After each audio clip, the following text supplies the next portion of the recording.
அனைவருக்கும் வணக்கம். நான் 2வது ஸ்டோரி சொல்ல போகிறேன். ஆஸ்மா எப்படி வந்ததுன்னு கேளுங்க. பார்த்தீங்கன்னா எங்கள் வீட்டில் தண்ணி இல்லை. ஒரு மைல் எங்கள் அப்பா விவசாயி தான். ஒரு மைல் போய் தான் கொண்டு வரணும். நாங்கள் குடியிருந்தது வேறு பக்கம், தண்ணிக்கு வேறு பக்கம் தோட்டத்தில் போய் கொண்டு வரணும். அப்படி சைக்கிள் போட்டு போட்டு கொண்டு வந்துட்டு இருந்தோம். சரி போர் ஓட்டிக்கலாம், ஒன்றும் எவ்வளோ நாளைக்கு தான் இப்படி தண்ணி சமைக்கிறதுன்னு போர் ஒன்று ஓட்டினோம். சித்தப்பாவும் நாங்களும் சேர்ந்து போர் ஒன்று ஓட்டினோம். போர் ஓட்டி மோட்டரெல்லாம் மாட்டி தண்ணி எடுத்துவிட்டாங்க. தண்ணி எடுத்துவிட்டது என்னை கொண்டு விநாயகர் ஊற்றி எல்லாம் அந்த 2 குடும்பத்தையும் நான் தான் மூத்த பொண்ணு. அதனால் நீ கொண்டு இது விநாயகர் ஊற்றிட்டு வான்னு செம்பு சொம்பில் பிடிச்சி கொடுத்துட்டாங்க. கொண்டு ஊற்றிட்டு வான்னு 1 கிலோமீட்டர் போகணும் விநாயகர் கோயிலுக்கு. நான் பார்த்தீங்கன்னா போக குடிச்சிட்டே போனேன். குடிச்சிட்டு போய் விநாயகர் ஊற்றிட்டு வந்தது தான் வந்ததே படுத்ததை.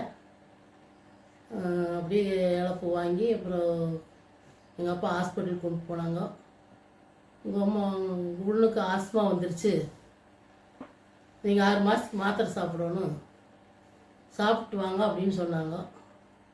இப்போ நாங்கள் 6 மாதம் மாத்திரை சாப்பிட்டு போனோம், சரியாயிடுச்சு. பார்த்தீங்கன்னா அந்த மாதிரி யார் போர் ஓட்டுனா சீக்கிரமாக பிடிச்சி குடிச்சிடாதீங்க. அதில் ஏன்னா அந்த ஆயில் அதெல்லாம் கெமிக்கல் இருந்திருக்க மாட்டேங்குது. எனக்கு தெரியல சின்ன வயசில். நான் அப்போ தான் ஏஜ் அட்டன் பண்ணியிருந்தேன்.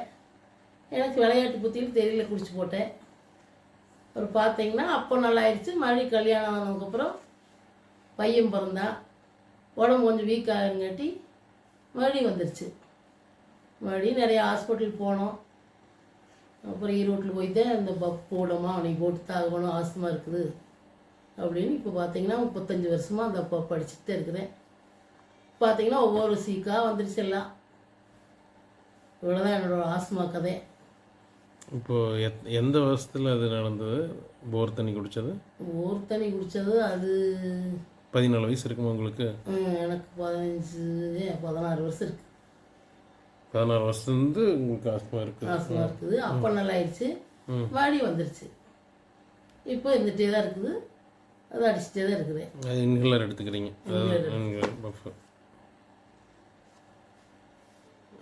அடுத்த ஸ்டோரி என்னன்னு சொல்லலையே? அடுத்த ஸ்டோரி என்னோடய வாழ்க்கையில் நடந்தது சொல்கிறேன். என்ன நடந்தது, எப்படி கல்யாணம் பண்ணாங்க இதுங்கிறது நான் அப்புறம் சொல்கிறேன்.